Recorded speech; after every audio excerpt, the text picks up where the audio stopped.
Shalom, Farida, Vivi, ya. Kita tunggu beberapa ya, sambil kita tunggu kita berdoa dulu.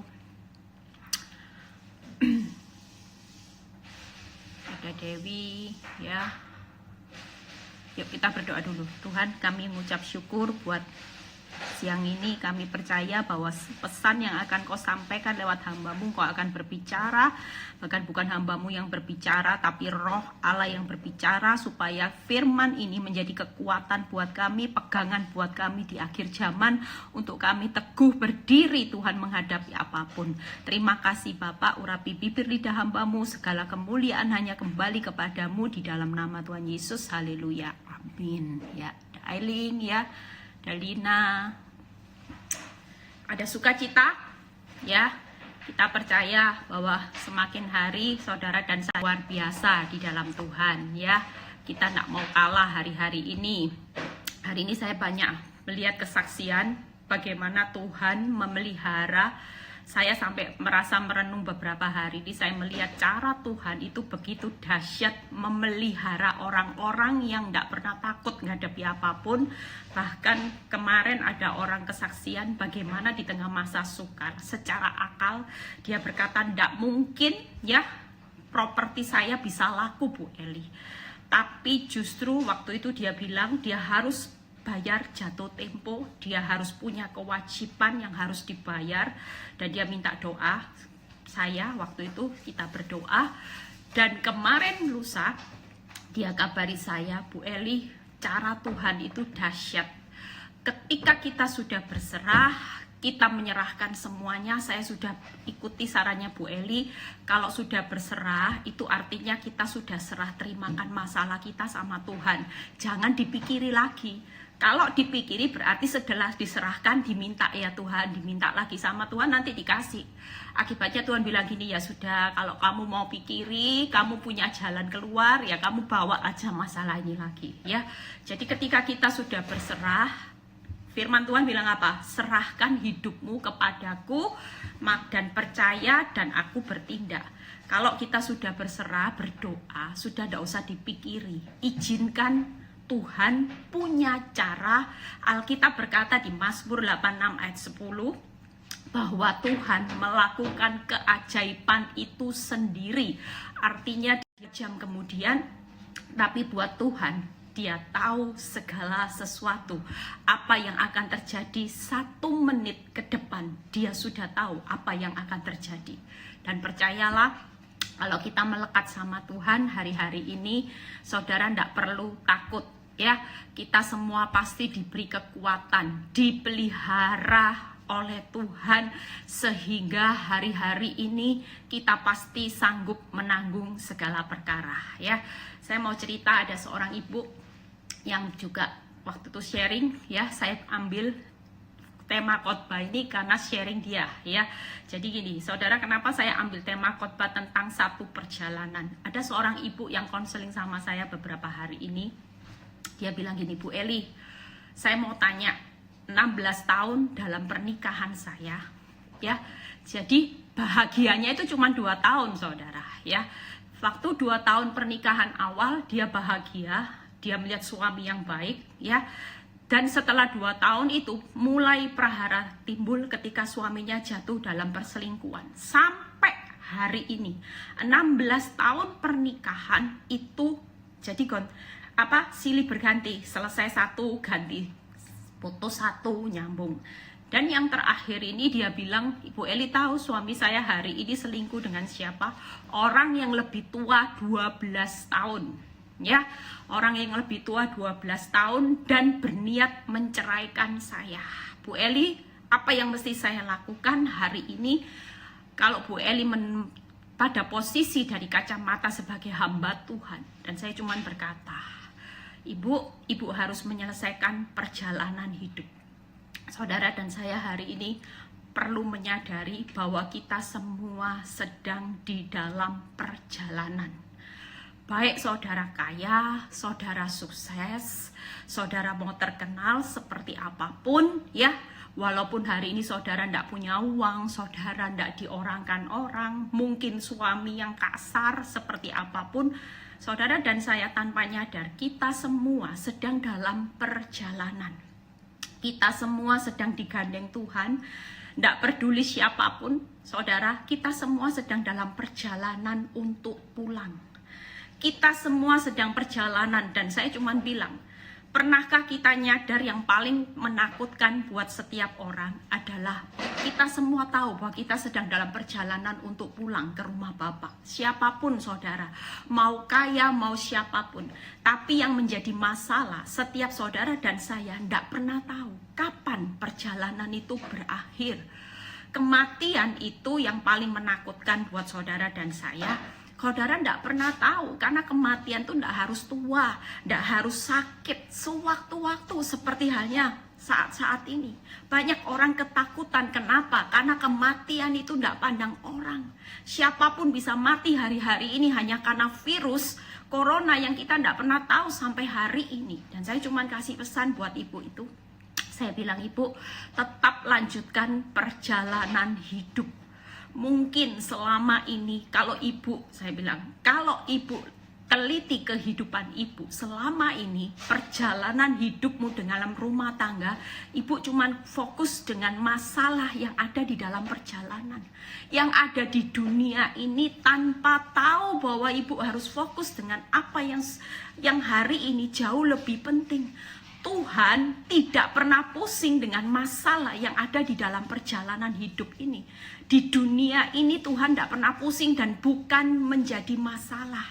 Tapi yang menjadi masalah buat Tuhan ketika dia izinkan satu proses, ya mungkin saudara tidak pernah sadar. Saya cuma bilang nih, ibu pasti ada salah. Karena dalam pengalaman hidup saya menjalani proses perjalanan yang panjang, kalau ibu benar mengalami proses, satu pintu dibuka, itu pasti buka banyak pintu. Itu proses sudah benar. Tapi kalau satu pintu tertutup, ya, menutup semua banyak pintu, berarti yang menjalani proses itu belum sesuai dengan apa yang Tuhan mau. Makanya Tuhan bilang gini, masalah itu bukan jadi masalah buat aku, karena aku sudah punya jalan keluar yang terbaik. Tapi justru yang menjadi masalah Tuhan hari-hari ini buat anak-anak Tuhan adalah masalah di dalam perjalanan, di dalam perjalanan pulang, yaitu kehidupan kekal. Itu jadi fokus. Dan saya cuma bilang sama ibu ini, ibu pasti selama perjalanan rumah tangga, kalau boleh dibilang 16 tahun, ibu cuma fokus dengan bagaimana ibu sakit hati, bagaimana ibu cuma mau cek suaminya lagi sama siapa, dan dia bilang, iya benar Bu Eli, saya jalani padang gurun selama 14 tahun pernikahan, saya sudah seperti orang gila. Tiap kali putus saya bisa sukacita, ketika dia mulai sambung dengan wanita lain, saya mulai cari tahu dengan siapa suami saya berhubungan hari itu, dan itu menimbulkan saya sakit hati. Dan saya cuma bilang, percayalah, Tuhan melihat hati. Kalau ibu selama ini doa bercucuran air mata, tapi hatinya penuh kepahitan, penuh kebencian, ibu belum jadi orang yang benar. Sehingga firman Tuhan berkata apa? Doa orang yang benar baru besar kuasanya. Ketika ibu cuman datang sama Tuhan, cuman fokus, Tuhan ini masalah di dalam perjalanan hidupku. Suamiku jatuh berselingkuh dan aku tidak bisa mengampuni. Maka situ Tuhan yang jadi masalah. Tuhan bilang gini, kalau selama perjalanan ini engkau cuman jatuh di dalam satu masalah, satu dosa, kepahitan, dan kamu belum jadi orang benar, justru hari-hari ini Tuhan berkata, aku lebih pusing dengan masalah di mana engkau harus hidup di dalam kehidupan kekal. Kita baca hari ini firman Tuhan bagaimana saudara dan saya hari ini. Yuk kita buka di 1 Korintus 15 ayat 50 sampai 52 ya. 51 sampai 52. Saudara-saudara, inilah yang hendak kukatakan ya. Ini 50-nya. Kepadamu, yaitu bahwa daging dan darah tidak mendapat bagian di dalam kerajaan Allah. Artinya Tuhan bilang gini, kalau masalah di dunia ya, itu tidak akan jadi masalah. Kalau daging dan darahmu sampai hari ini engkau masih hidup dalam kepahitan, itu akan jadi problem. Karena apa? Daging dan darah tidak mendapat bagian di dalam kerajaanku, Tuhan berkata. Ya, yang kedua, sesungguhnya aku menyatakan kepadamu suatu rahasia. Kita tidak akan mati semuanya, tetapi kita semuanya akan diubah dalam sekejap mata. Pada waktu bunyi nafiri yang terakhir, sebab nafiri akan berbunyi dan orang-orang mati akan dibangkitkan dalam keadaan yang tidak dapat binasa, dan kita semua akan diubah. Saudara perlu tahu apa yang menjadi 3 hal di dalam firman Tuhan hari ini. Yang pertama, bahwa daging dan darah ya, itu satu peraturan tidak mendapat tempat dalam kerajaan Allah. Ketika ibu itu bertanya, bagaimana respon saya yang disakitin terus menerus, apakah saya harus bertahan? Saya cuma berkata, ibu harus bertahan. Karena kalau ibu terus hidup dalam kepahitan, walaupun hari ini mungkin dia memutuskan untuk cerai, ingat bahwa daging dan darah itu tidak mendapat tempat. Justru proses ini membuat hari ini ibu sadar dan berbalik. Oh, hari ini dia nyadar, hari itu ketika dia sudah saya kasih tahu, dia tahu bagaimana cara berperang. Saya bilang, ibu mulai hari ini lepas pengampunan. Ketika ibu sudah lepas pengampunan, doa ibu akan jadi yang berkuasa. Yang kedua, ketika ibu sudah tidak hidup di dalam daging, percayalah, semua masalah itu akan Tuhan selesaikan. Saya cuma bilang gini, mulai hari ini yang diurusi itu bukan dosanya. Dosa itu bagian Tuhan. Izinkan Tuhan yang menghakimi, yang mendisiplin setiap dosa yang dilakukan suami. Mulai hari ini mau ditipu bagaimanapun, dikhianati, dosanya kasih sama Tuhan. Bagian saya apa, Bu? Bagian ibu adalah ngurusi manusianya. Bagaimana tetap mengampuni, melayani dengan baik. Jangan kalah dengan kejahatannya. Kalau dia jahat, mulai berbuatlah baik. Percayalah, ketika daging dan darah itu sudah habis lenyap, Tuhan tidak akan pernah diam dengan dosa suamimu. Hari ini suamimu hanya dipakai sebagai alat supaya darah dan daging ibu itu habis lenyap, supaya dalam perjalanan pulang ke rumah Bapa, maka surga itu akan terbuka. Amin, saudara. Dan yang kedua, kita tahu bahwa ada satu rahasia. Hari ini saudara tidak perlu takut. Firman Tuhan berkata, kita tidak akan mati semuanya, tapi semua kita ini akan diubah. Hidup saudara dan saya dalam perjalanan, kita tidak tahu kapan kita meninggal, kapan kita harus pulang ke rumah Bapa. Tapi ada satu rahasia, jangan takut dengan yang namanya kematian. Karena firman Tuhan berkata satu rahasia, bahwa kita bukan mati, tapi kita berubah. Ya, pada waktu bunyi nafiri terakhir, kita akan dibangkitkan.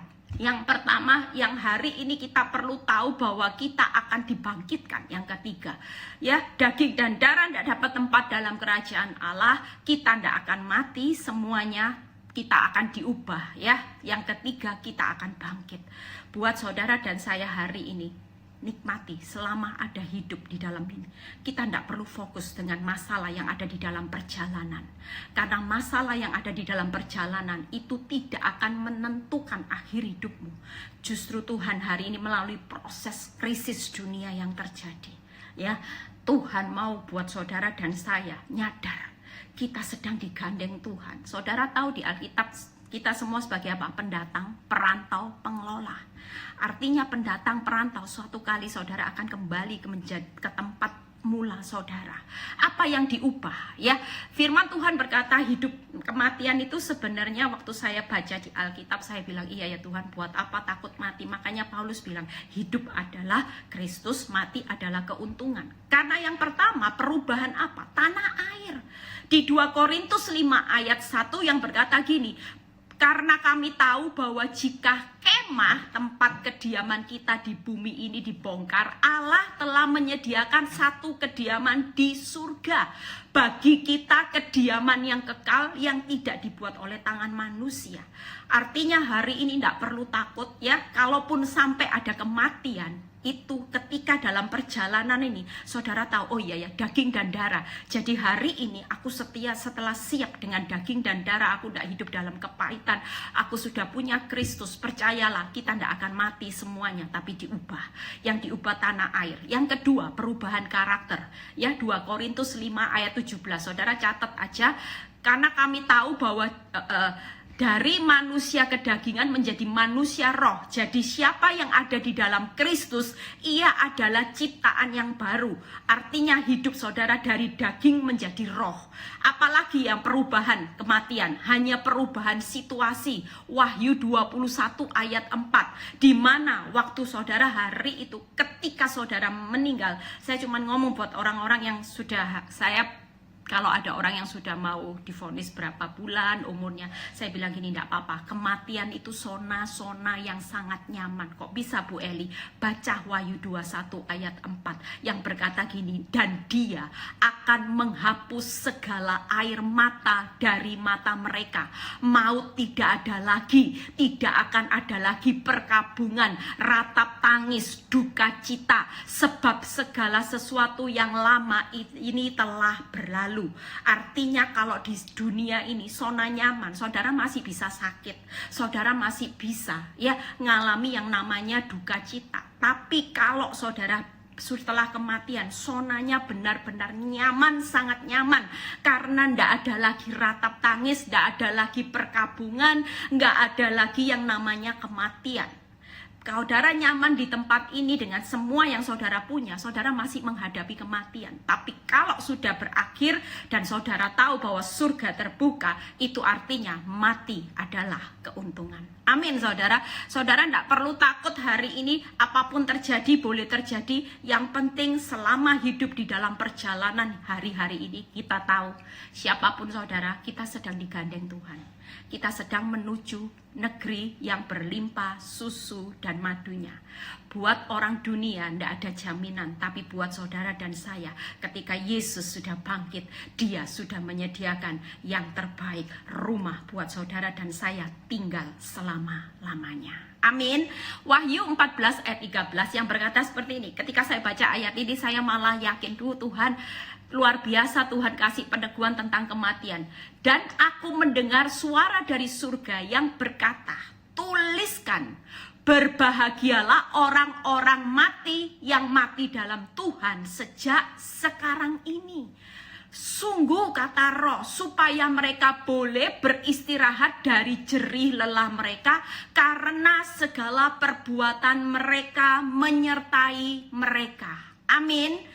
Banyak orang hari ini takut dengan kematian ya, dan banyak orang yang takut gini Bu Eli, apalagi ini akhir zaman ya. Kalau kita dengar ada seminar tentang akhir zaman, oh yang namanya chip, masa-masa sukar ya, rasanya antikris ya. Bu Eli gimana menurut pandangan Bu Eli? Ya, saya sudah parno ini, ketakutan. Katanya bakal setelah virus corona ini ada lagi virus yang lebih besar, bahkan lebih serem Bu Eli, karena akhir zaman ada sesuatu kejutan. Saya cuma berkata aja simple, saya bilang gini, nggak usah takut, nggak usah dipikir yang sampai seberapapun. Yang penting hari ini siap menyambut kedatangan sang mempelai.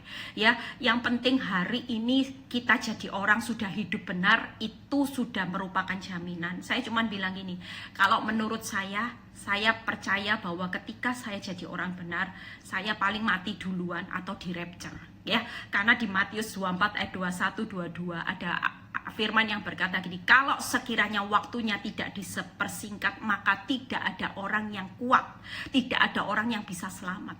Artinya hari ini percayalah, tidak akan melampaui kekuatanmu. Seberat apapun masa-masa sukar, tetap ingatkan buat diri saudara sendiri, Tuhan, aku percaya kalau masa sukar selama di dunia itu tidak akan melampaui kekuatan kita. Dan Tuhan bilang gini, kesusahannya sehari cukup sehari. Proses hidupmu seberat apapun di dunia, kesusahannya sehari cukup sehari. Kenapa saya bisa sukacita? Karena saya tidak pernah berpikir kesusahan saya lebih dari sehari. Hari ini susah, besok selalu saya berkata, besok ada pengharapan.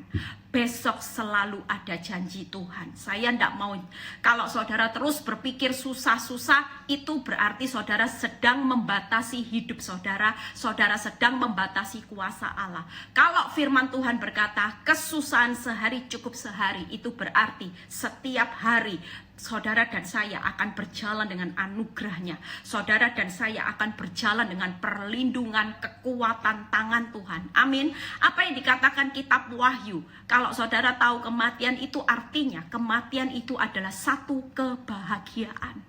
Tidak usah takut. Yang kedua, kematian itu adalah istirahat. Firman Tuhan berkata bahwa kematian itu adalah istirahat. Makanya kalau orang sudah kesakitan, tidak kuat lagi ngadepi hidup, orang paling mikirnya gini, lebih baik mati. Kalau saya pernah lihat pelayanan di rumah sakit, ya, orang yang sudah kena kanker, yang sudah menjalar di seluruh tubuh, itu biasanya teriak-teriak, saudara. Mereka sudah tidak kuat, dikasih morfin sekalipun mereka tetap teriak-teriak. Dan itu satu-satunya ucapan yang sering diucapkan, selalu bilang gini, mati aja sudah tidak kuat. Berarti apa? Mereka tahu ketika mati selesai semuanya. Penderitaan selesai, ya. Yang namanya beban hidup semuanya selesai. Saudara dan saya, kita punya penjamin hidup. Jangan takut dengan kematian, karena kematian adalah kebahagiaan. Kematian adalah istirahat dari jerih lelah kita. Dan yang ketiga, kematian itu menikmati apa yang kita tabur. Karena firman Tuhan berkata, segala perbuatan mereka menyertai. Makanya hari ini selama di dalam perjalanan pulang, kita semua lagi dibawa pulang ke masuk ke tanah perjanjian sama Tuhan. Apalagi orang akhir zaman, ya, kita banyak dengar khotbah-khotbah last call, wake up call, ya. Itu artinya panggilan kita, ayo. Itu artinya kita harus bersiap-siap. Sudah tidak bisa hidup ini cuma mikiri fokus, Tuhan kapan masalahku selesai. Saudara harus memikirkan bagaimana Tuhan pikirkan. Tuhan bukan memikirkan hidup hanya di perjalanan. Kalau hidup di dalam perjalanan, saudara hanya berharap lolos. Lolos dari hutang, lolos dari masalah rumah tangga, lolos dari kejaran debt collector, lolos dari sakit. Tapi yang Tuhan lebih fokus hari ini, saudara dan saya harus lulus masuk di dalam kehidupan kekal. Tuhan tidak pusing dengan perjalanan yang harus saudara lewati, memang tidak mudah. Tapi Tuhan mau hari ini kita semua fokus di dalam satu kehidupan. Perjalanan untuk hidup selama-lamanya, ini jauh lebih penting. Yuk kita lihat ayatnya, ada 4 hal yang Tuhan mau hari-hari ini buat saudara dan saya lakukan, ya. Ketika kita tahu hari ini semua yang saudara kejar, kalau lolos aja belum tentu lulus. Tapi kalau saudara sudah lulus dalam kehidupan, percayalah, yang masalah itu cuma bonus. Ketika saudara sudah jadi orang benar itu selalu mendapat hak yang istimewa. Orang benar itu selalu Tuhan perhatikan luar biasa. Bahkan firman Tuhan berkata apa? Teriak orang benar itu sudah sampai di telinganya. Mata Tuhan tertuju kepada orang benar. Bahkan telinganya, ya, mendengar setiap permohonan orang benar. Orang benar, anak cucunya selalu Tuhan perhitungkan. Ini yang perlu saudara dan saya kejar. Pengkhotbah 9 ayat 5. Karena orang-orang yang hidup, ya, tadi ya, tahu bahwa mereka akan mati. Saudara dan saya masih hidup, berarti tahu bahwa kita sedang dalam perjalanan pulang. Tahu bahwa kematian itu bisa terjadi sewaktu-waktu, ya. Tetapi orang yang mati tidak tahu apa-apa. Tidak ada upah lagi bagi mereka, bahkan kenangan mereka kepada mereka sudah lenyap. Hari ini Tuhan mau beringatkan buat saudara dan saya, kalau mati sudah tidak tahu apa-apa. Makanya kalau sudah mati mau mikir nyesel pun, ya, Biasanya orang kalau sudah divonis umur 3 bulan ya, karena hidup sakit hati, kena kanker dan sebagainya, itu mulai nyesel.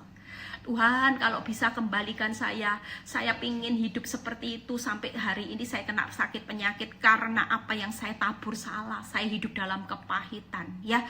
Kalau sudah divonis sudah umurnya 3 bulan, saudara mulai dengan segenap tenaga melayani Tuhan. Mungkin saudara mulai baca firman, tidak ada salahnya. Tapi 3 bulan saudara, apa yang saudara bisa tabur dalam kekekalan? Mungkin saudara hanya bawa berkas yang banyak, itu selama maksimal cuma 3 bulan. Tapi hari-hari ini percayalah, kalaupun masalah keuanganmu belum pulih, keadaan rumah tangga belum pulih, hari ini masalah makin menekan, itu berarti Tuhan mulai persiapkan bagaimana taburan buat orang benar untuk kekekalan. Saudara dan saya sedang dipaksa Tuhan hari ini berjalan maju. Berjalan maju walaupun ada cucuran air mata. Tuhan berkata, air mata penderitaanmu aku tampung. Inilah satu berkas benih kebenaran. Ketika pulang engkau akan lihat semuanya tidak pernah sia-sia. Segala sesuatu yang Tuhan tampung itu akan buat saudara dan saya akan pulang bersorak-sorai sambil membawa berkas-berkas kemenangan. Amin. Apa yang perlu saudara lakukan? 4 hal saudara di Pengkhotbah 9 ayat 5. Yuk kita lihat di Pengkhotbah 9 ayat 7. Hari-hari ini Tuhan ingatkan buat saudara dan saya untuk menikmati setiap apapun yang terjadi di depan mata saudara. Baik itu masalah, baik itu keadaan dunia yang saudara tidak bisa kendalikan. Semua yang terjadi di depan, kita tidak pernah tahu apa yang akan terjadi setelah virus corona. Ada musibah apa lagi, masalah bencana apa lagi. Tapi percayalah, firman Tuhan hari ini mengingatkan saudara dan saya. Ingat ya, saudara dan saya selama hidup saudara tahu bahwa kita pasti mati. Apa yang perlu saudara lakukan? Pengkhotbah 9 ayat 7.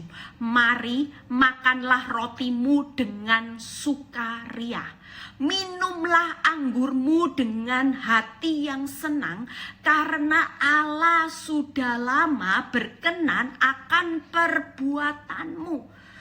Buat Tuhan hari ini ingatkan, ini memang masa-masa di mana kita semua lagi ngalami pencobaan, pemurnian. Kita tidak perlu lari. Ya, kita tidak perlu lari seperti seorang Yunus ya. Kita tidak perlu lari saudara. Apapun jalani. Yang saudara tahu hari ini kekuatan kita hari ini, Tuhan mau bersukaria, menikmati roti makanan yang Tuhan sudah berikan. Berapapun berkat yang ada hari ini, Tuhan berkata nikmati dengan sukaria dan hati yang senang. Karena hidupmu di dunia ini cuman sebagai pendatang, perantau, dan pengelola, bukan pemilik. Semua itu akan kita tinggalkan. Apa yang kita peroleh, apa yang kita pergumulkan hari ini, kita semua ketika pulang pada waktunya Tuhan, semuanya pasti ditinggal. Makanya Tuhan pesan buat saudara hari ini, yuk kita mau bersukaria, makanlah rotimu dengan sukaria, minumlah anggurmu dengan hati yang senang. Saudara tahu di Matius 6 ayat 25 ayat 26 ya, yang ayat ini yang sering tidak asing, yang berkata gini, karena itu aku berkata kepadamu, janganlah khawatir akan hidupmu, akan apa yang hendak kamu makan, minum, dan jangan khawatir akan tubuhmu, apa yang hendak kamu pakai. Bukankah hidup lebih penting dari makanan dan tubuh lebih penting dari pakaian? Itu tadi, perjalanan ini tidak penting. Jauh lebih penting adalah Tuhan berkata apa? Hidup. Ya, yang namanya pakaian tidak penting lagi, tapi lebih yang namanya tubuh itu jauh lebih penting apa saudara? lebih penting daripada pakaian. Tubuh berbicara, hidup secara batinia. Hari ini saudara tidak perlu takut kalau firman Tuhan berkata bersukaria aja dengan apa yang sudah Tuhan berikan. Makan, minum, itu berkaitan dengan berkatnya Tuhan hari ini. Saudara tahu, sering kali ya kita kalau lagi enak-enak, makanya kalau orang banyak khawatir itu tidak bisa menikmati hidup, sulit tidur ya. Firman Tuhan berkata apa? Jangan khawatir akan hidupmu, itu berbicara masa depan. Karena Tuhan sudah pegang hari esok buat saudara dan saya. Saudara dan saya tidak tahu hari esok, tapi Tuhan berkata, aku sudah pegang hari esokmu adalah masa depan yang penuh damai sejahtera dan penuh harapan. Jadi tidak perlu takut akan hari esok. Yang kedua, jangan takut dengan makan minum ya. Berbicara apa saudara? Kebutuhan hidupmu. Sering kali ketika kita enak-enak makan, tiba-tiba ingat, iya ya, hari besokku gimana ya, anakku gimana ya, depositoku masih kurang banyak, aku masih belum belikan rumah buat anak-anakku, hari ini gimana ya nutup perusahaan, bagaimana ya Tuhan deposito, bagaimana penghasilanku yang makin menurun. Seringkali ketika kita banyak khawatir, makan itu tiba-tiba selera makan bisa hilang. Orang yang mau tidur tiba-tiba iblis ingatkan, gimana masa depanmu, gimana anak-anakmu, gimana di masa sukar tentang keuanganmu. Pakaian berbicara apa saudara? Kekuatan kita. Kekuatan kita. Kita hari ini merasa bahwa Tuhan, saya tidak tahu 2 bulan lagi gimana keadaan ini. Sementara dibandingkan dengan keadaan hidup saya hari ini, serasa saya tidak berani berjalan maju. Semua yang terlihat itu gelap. Tapi percayalah, Tuhan berkata hari ini berbahagia aja. Kalau dia suruh hidup kita berbahagia, bersukaria dengan hati yang senang, karena dia tahu bahwa kehidupan akan hari esok, akan kebutuhan hidupmu, akan kekuatanmu menghadapi berjalan bersama Tuhan di dalam perjalanan hidup. Percayalah, dia yang akan menjamin buat saudara dan saya. Kuncinya hari ini bersukaria aja, tidak usah sedih. Kesusahan sehari-hari ini, besok kita tidak tahu. Hari ini sedih, besok ada jalan keluar. Seperti ibu tadi yang konseling sama saya. Bagaimana Bu Eli nutup uang, nutup hutang, sementara tidak mungkin bisa jual aset di tengah-tengah masa corona. Tapi Tuhan bisa buat mujizat. Hanya hitungan berapa hari. Dan dia telepon. Luar biasa. Secara akal tidak mungkin orang mau sewa ruko, mau beli ruko di dalam masa-masa seperti ini. Tidak mungkin buat usaha. Tapi percayalah, ketika Tuhan yang membuka jalan, pasti Tuhan itu akan menunjukkan jalan, akan kirim orang yang tepat di waktu yang tepat. Tanpa saudara perlu tahu. Amin saudara. Buat saudara mungkin panik, tapi buat Tuhan pasti Tuhan bilang gini, tenang, bersukaria aja, nikmati aja. Aku loh sudah buka jalan. Kamu tidak pernah tahu bahwa aku akan menyediakan kejutan-kejutan di tengah-tengah masa sukar ini, ketika engkau mempercayai aku sebagai Tuhan Allahmu. Amin saudara. Yang kedua ya, yang kedua adalah jaga kekudusan. Pengkhotbah 9 ayat 8. Biarlah selalu putih pakaianmu dan jangan tidak ada minyak di atas kepalamu. Artinya hari ini tidak usah pusing dengan masalah apapun. Yang penting Tuhan bilang ini, perhatikan pakaianmu harus putih. Minyak, jangan seperti 5 gadis bodoh bawa pelita tapi tidak ada minyak. Hari ini Tuhan itu pasti akan menyediakan yang terbaik buat orang-orang benar yang hidupnya kejar kekudusan. Ya, ketika saya membaca jaga kekudusan ini, Tuhan ingatkan di 1 Petrus 3 10-12. Ini yang bisa saudara lakukan di masa-masa karantina. Dan saya banyak memberikan tip ini buat ibu-ibu yang hari ini tidak bisa ngelakuin apa-apa. Tapi ketika dipraktekkan firman Tuhan itu dahsyat saudara. Firman Tuhan itu sanggup memerdekakan, memulihkan saudara dan saya di tengah-tengah masa sukar ini. Kita baca 1 Petrus 3 ayat 10-12 ya. Siapa yang mau mencintai hidup dan mau melihat hari-hari baik Ya, saudara dan saya hari ini di tengah virus corona, hari-harinya tidak baik. Tapi firman Tuhan berkata, siapa yang mau mencintai hidup dan mau melihat hari-hari baik, ia harus menjaga lidahnya terhadap yang jahat, bibirnya terhadap ucapan-ucapan yang menipu. Ia harus menjauhi yang jahat dan melakukan yang baik. Ia harus mencari perdamaian dan berusaha mendapatkannya. Sebab mata Tuhan tertuju kepada orang-orang benar dan telinganya kepada permohonan mereka yang minta tolong, tetapi wajah Tuhan menentang orang-orang yang berbuat jahat. Buat saudara dan saya, jaga kekudusan, pakaianmu selalu putih di tengah masa karantina. Saudara pingin dapat kekejutannya Tuhan, saudara kepingin dapat sesuatu yang hari ini tidak pernah saudara lihat, tidak pernah saudara dengar, tapi Tuhan sudah sediakan. Ini rahasianya. Saya berusaha saudara hari-hari ini praktek di masa karantina, ya.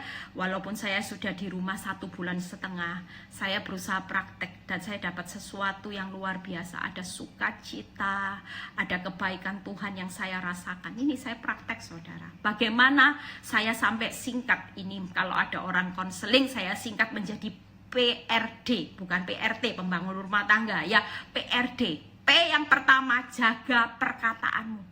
Di masa karantina, walaupun tekanan, ya, saya sendiri kadang capek saudara, ya, tapi saya ingat Tuhan, saya harus jaga perkataan walaupun capek. Kalau ada orang yang buat saya marah, sekalipun mungkin anak-anak buat jengkel, saya tetap berusaha mengendalikan perkataan karena saya nggak mau kehilangan hari-hari baik dan saya mencintai hidup. Saya jaga perkataan saya terus berkata yang positif, ya. Ketika anak-anak lagi jengkelin saya bilang kamu anak yang luar biasa, anak yang baiknya luar biasa. Amin saudara, ya.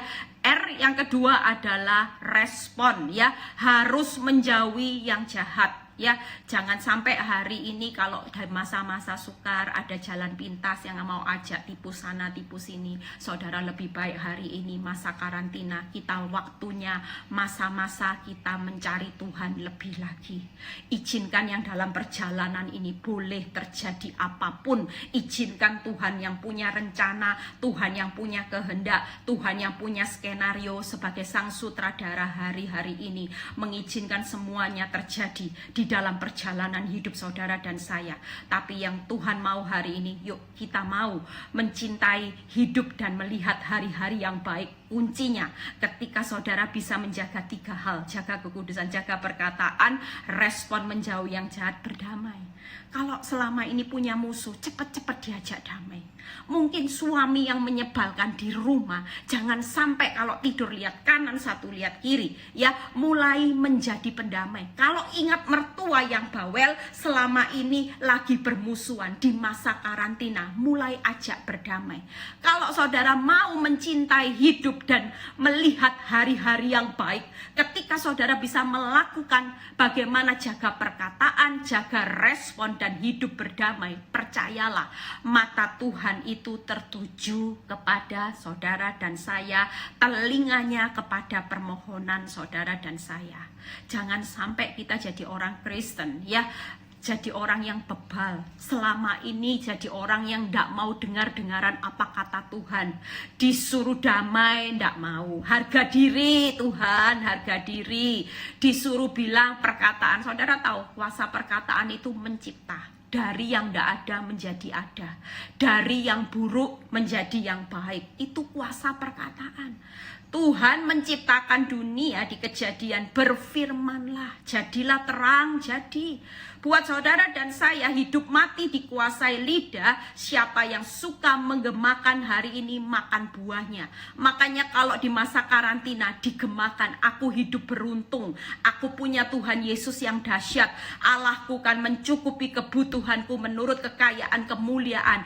Tuhan adalah gembalaku, tak takkan kekurangan aku. Setiap kali iblis mulai mengintimidasi, kurang. Saudara mulai lawan dengan firman Tuhan. Tuhan adalah gembalaku, takkan kekurangan aku. Kebajikan dan kemurahan belaka yang selalu menyertai hidupku. Walaupun ada musuh di depanku, Tuhan menyediakan hidangan. Tuhan membawa aku ke air yang tenang. Itu yang saudara ucapkan. Percayalah saudara, ketika ucapanmu itu ucapan yang membangun firman Tuhan. Percayalah firman Tuhan berkata apa? Lawan iblis dengan iman yang teguh, tunduk kepada Allah, maka dia akan lari. Iblis tidak akan pernah tahan dengan perkataan yang selalu positif. Ya, iblis tidak akan pernah tahan dengan respon yang benar. Karena ketika responmu benar, saudara dan saya sedang tunduk kepada Allah. Waktu saudara punya selalu kebiasaan respon yang benar, iblis itu gemetar saudara. Dia bukan gemetar dengan pendeta atau siapapun ya. Dia tidak pernah gemetar kalau seorang hamba Tuhan walaupun terkenal tidak pernah tunduk sama Allah, responnya salah terus, tidak akan punya kuasa. Tapi siapapun saudara, walaupun saudara jadi orang Kristen baru umurnya sejagung, tapi sudah mulai praktek firman, mulai hidup responnya benar, percayalah, saudara akan buat iblis itu gemetar. Amin saudara. Hari ini lakukan. Ini waktu yang tepat. Tiap kali saudara dipaksa iblis untuk merenungi nasibmu, memikirkan takut khawatir, saudara mulai perkatakan, enggak, Tuhan adalah gembalaku. Amin saudara. PRD diingat-ingat di rumah ya. PRD ya, PRD, perkataan, respon, hidup damai. Jadi mulai sekarang jangan pernah bertengkar sama suami, jangan pernah bertengkar sama anak-anak. Mertua mau bawel, mau cerewet di masa-masa karantina, maklumi karena dia sudah tua ya. Maklumi dan kita menjadi pendamai. Percayalah, justru di masa karantina ini janji Tuhan, saudara dan saya akan melihat hari-hari yang baik. Saudara akan melihat bagaimana kehidupan saudara Tuhan akan ubahkan menjadi sesuatu yang luar biasa. Amin saudara. Yang ketiga, ya, di pengkhotbah tadi berkata apa yang ketiga? Pengkhotbah 9 ayat 9a ya. Ini, nikmatilah hidup dengan istri yang kau kasihi seumur hidupmu yang sia-sia ya. Sering kali saya ngomong buat orang yang mau cerai, buat orang yang sudah tidak tahan dengan pasangan hidupnya, nikmati hidup dengan pasanganmu sampai maut yang memisahkan. Karena firman Tuhan berkata gini, nikmatilah hidup dengan istri yang kau kasihi seumur hidupmu yang cuman sia-sia. Kalau orang mau cerai, saya cuma bilang ingatkan di Markus 12 ayat 25 ya. Sebab apabila orang bangkit di antara orang mati, orang tidak kawin dan tidak dikawinkan, melainkan hidup seperti malaikat. Saudara dan saya cuma bisa menikmati perkawinan ini ya, hanya di dunia ini, di perjalanan ini. Ya, ketika saudara sudah pulang, sudah selesai semuanya, bahkan tidak ada kawin mengawinkan lagi. Makanya nikmati pasangan hidupmu. Seburuk apapun, berdoalah selalu, berkatakan dia tetap pasangan hidupku yang ideal ya. Dia tetap yang terbaik, tidak ada yang lebih baik selain suamiku, selain istriku selama masa-masa di dunia. Karena nanti waktu saudara pulang ke rumah Bapak, tidak ada urusan kawin mengawinkan. Sering kali saya juga tekankan satu ayat di Lukas 17 ayat 47b. Tetapi orang yang sedikit diampuni, sedikit juga ia berbuat kasih. Kalau ada orang yang berkata konseling sama saya, Bu Eli, suami saya itu keterlaluan, sudah suami saya itu kebangetan, mungkin masih ada sisi positifnya dikit, masih mending, ini sisi negatif semua. Saya cuma ingatkan ayat ini, Bu, percayalah ya, orang yang sedikit diampuni, ayat ini berkata sedikit berbuat kasih. Kalau suami ibu kebangetan, berarti diampuni banyak. Suatu kali kalau dia bertobat, dia akan bertobatnya luar biasa. Kenapa? Dia akan berbuat kasih, mengasihi Tuhan, mengasihi istri, anak-anaknya luar biasa. Amin. Amin saudara, ini firman, kita tidak akan pernah bisa lari. Kebenaran itu pasti terjadi. Makin banyak diampuni, pertobatannya makin luar biasa, karena dia akan makin banyak untuk mengasihi. Amin. Saudara mau hari-hari ini di masa-masa karantina nikmati. Walaupun suamimu, istrimu, percayalah, besarkan hati. Aduh, hidup suami istri loh, cuman di dunia ini dia tetap suami yang istri yang terbaik buat aku. Aku percaya dia akan berubah. Suatu kali semakin saya ampuni, makin banyak pelanggarannya, dia akan bertobat. Nanti percaya suatu kali mengasihi saudara itu jauh lebih luar biasa daripada yang diampuni sedikit. Amin saudara. Yang keempat, yang terakhir ya, nikmati atau syukuri apa yang dikerjakan tangan kita. Pengkhotbah 9 ayat 10. Segala sesuatu yang dijumpai tanganmu untuk dikerjakan, kerjakanlah itu sekuat tenaga, karena tidak ada pekerjaan, pertimbangan, pengetahuan dan hikmat dalam dunia orang mati kemana engkau akan pergi. Nanti kalau sudah mati tidak ada pekerjaan lagi ya. Jadi kalau hari ini dipercaya Tuhan, kerja apapun sementara ini, firman Tuhan berkata, kerjakanlah itu dengan sekuat tenaga.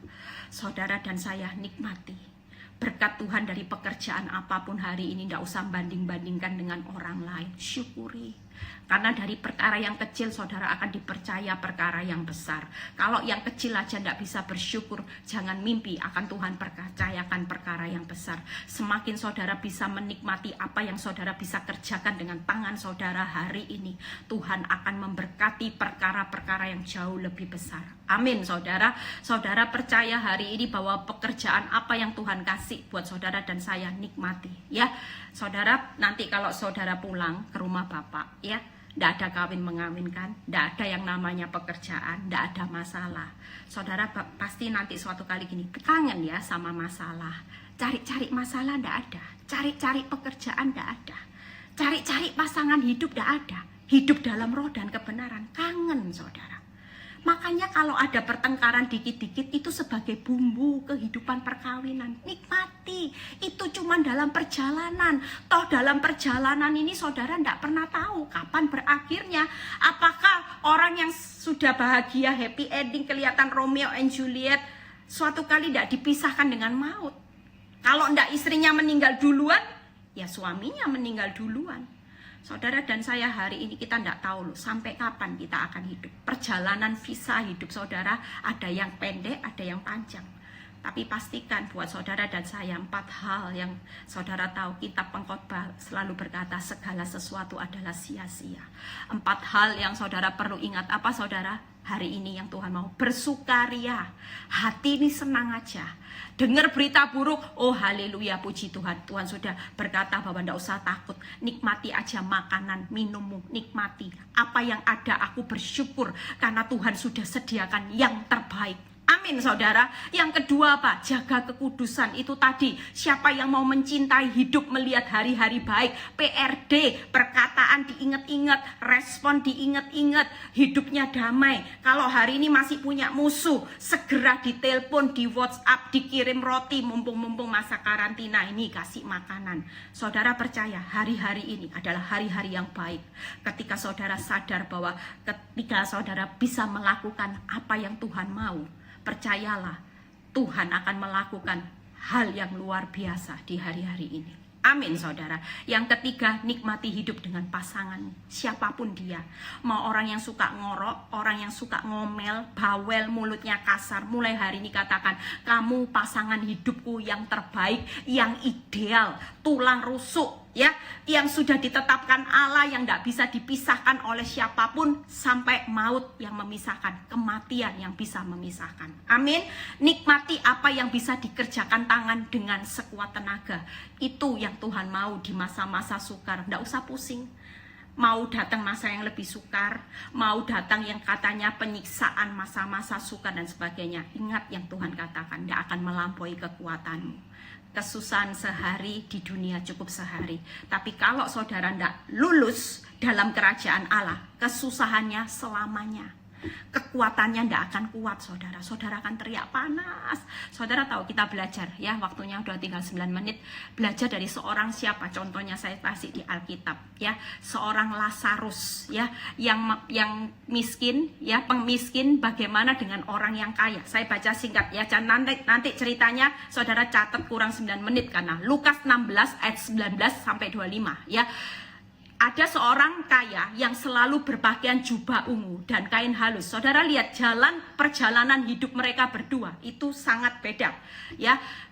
Ada seorang kaya, ya, pakaiannya, dan setiap hari hidup orang kaya ini di Alkitab dikatakan apa? Bersukaria dalam kemewahan. Dan ada seorang pengemis bernama Lazarus, badannya penuh borok, berbaring dekat pintu rumah orang kaya dan ingin menghilangkan laparnya dengan apa yang jatuh dari meja orang kaya itu. Malahan anjing-anjing datang menjilat boroknya. Ketika saya baca ayat ini, saya berkata, saya merenung, saya tahu bahwa Lazarus adalah orang yang hidupnya benar. Kenapa? Karena walaupun dia menderita, dia tidak curi makanan orang kaya, justru dia tetap menantikan jatuh dari meja. Berarti sekalipun hidupnya menderita, dia tetap responnya benar. Perjalanan hidupnya tidak enak, saudara. Di dunia penuh borok, miskin lagi. Sementara orang kaya ini kikir, pelit, ya, kaya, ya, hidupnya penuh kemewahan, tidak pernah peduli dengan orang miskin. Jalan hidupnya jelas beda. Yang satu menderita, yang satu hidupnya dalam kemewahan. Tapi saudara lihat, sesulit apapun jalan hidup ini, perjalanan itu tidak masuk hitungan Tuhan. Tapi ketika responmu benar, ini yang saudara lihat. Orang kaya itu kemudian matilah, orang miskin dibawa malaikat ke pangkuan siapa, saudara? Abraham. Saudara bisa bayangkan, Abraham itu sudah dapat posisi yang luar biasa. Ini di pangkuannya. Ya, orang kaya itu juga mati lalu dikubur. Sementara ia menderita sengsara di dalam maut, ia memandang ke atas. Dilihatnya Abraham dan Lazarus duduk di pangkuannya. Lalu ia berseru, katanya, Bapak Abraham, kasihanilah aku, suruh Lazarus supaya ia mencelupkan ujung jarinya ke dalam air untuk menyejukkan lidahku, sebab aku sangat kesakitan. Tetapi Abraham, ini yang dikatakan Abraham, jadi peringatan buat saudara dan saya. Ingatlah bahwa engkau telah menerima segala yang baik sewaktu hidupmu, sedangkan Lazarus segala yang buruk. Sekarang ia mendapat hiburan, engkau sangat menderita. Saudara, hari ini kita diingatkan dalam perjalanan hidup. Seburuk apapun, saudara dan saya lakukan 4 hal. Ya, saudara tidak perlu hari ini sedih dengan keadaan hidup, membandingkan kok enak ya, orang jahat hidupnya enak. Saudara tahu, bedanya sangat beda. Perjalanan hidupnya, yang satu kaya, yang satu miskin hidup. Matinya Lazarus tetap dalam kemiskinan, hidup dalam bor, dalam penuh luka. Yang orang kaya hidupnya tetap mewah, seolah-olah tetap zona nyaman. Tapi yang membedakan posisinya adalah ketika perjalanan pulang, ya, sampai di rumah Bapak.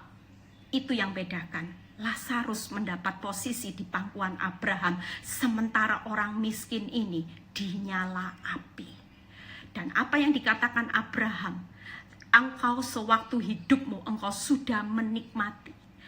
Dan hari itu Lazarus segala yang buruk. Hari ini saudara mengalami keadaan buruk, tidak usah bersungut-sungut. Hidup saudara dan saya bukan dalam perjalanan ini. Ini tempat sementara.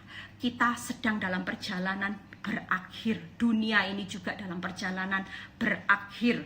Tapi kalau 4 hal yang tadi saudara lakukan, saudara tidak usah takut dengan kematian, ya. Kematian itu berbahagia. Kematian itu waktunya istirahat dari kelelahan saudara di dunia ini, capek saudara. Kematian itu adalah menikmati upah yang selama ini saudara tabur. Amin. Yang penting darah dan daging jangan dibawa pulang, saudara. Nanti surga akan menolak. Hari ini pemurnian ada masalah, saudara tahu. Tuhan sedang paksa darah dan daging saudara habis lenyap, supaya pintu surga itu terbuka. Ya, saudara mau 4 hal ini, waktunya sudah tinggal 4 menit, ya.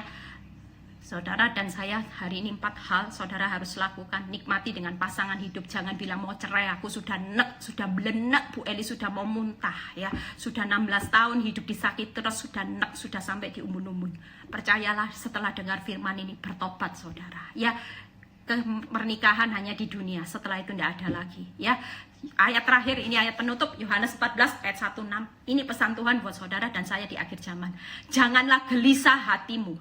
Yohanes 14 ayat 1 dan 6. Percayalah kepada Allah, percayalah juga kepadaku. Akulah jalan, akulah kebenaran, dan akulah kehidupan. Amin. Hari ini percaya bahwa Tuhan berkata buat saudara dan saya di masa sukar, tidak usah takut, tidak usah gelisah. Akulah jalan, akulah kebenaran, akulah kehidupanmu. Tidak ada sesuatu yang lebih berharga selain Yesus di dalam hidup saudara dan saya. Siap dalam perjalanan pulang ya. Saya tidak sempat nutup doa ya. Kita percaya kita semua akan diberkati Tuhan. Yang menjadi masalah saudara hari ini, Tuhan akan beri kemenangan. Keuangan saudara akan melihat hari-hari baik. Masalah rumah tangga saudara, Tuhan akan bukakan jalan. Bagaimana hari ini keadaanmu yang sudah tertutup, semua masa depanmu gelap, percayalah semua yang sia-sia dalam perjalanan ini tidak ada nilainya. Tapi kita harus mempersiapkan hidup nikmati, berbahagia. Tuhan Yesus memberkati ya. Ada 3 menit kalau ada pertanyaan. Kalau tidak ada, sampai ketemu di live berikutnya ya. Saudara tetap kuat, jangan gelisah, jangan gentar hatimu. Akulah jalan, akulah kebenaran, akulah kehidupan.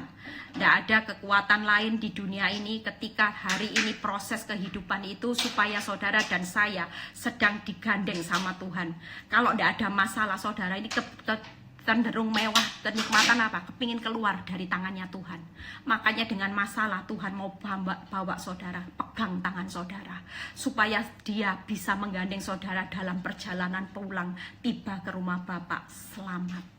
Ya, Tuhan Yesus memberkati. Kuasa Tuhan bekerja mulai hari ini sampai Maranatha Tuhan Yesus datang yang kedua kali. Saudara akan diberkati, saudara tidak takut lagi menghadapi masalah. Saudara akan siap jadi pahlawan-pahlawannya Kristus yang luar biasa. Tuhan Yesus memberkati. Sampai ketemu di live berikutnya.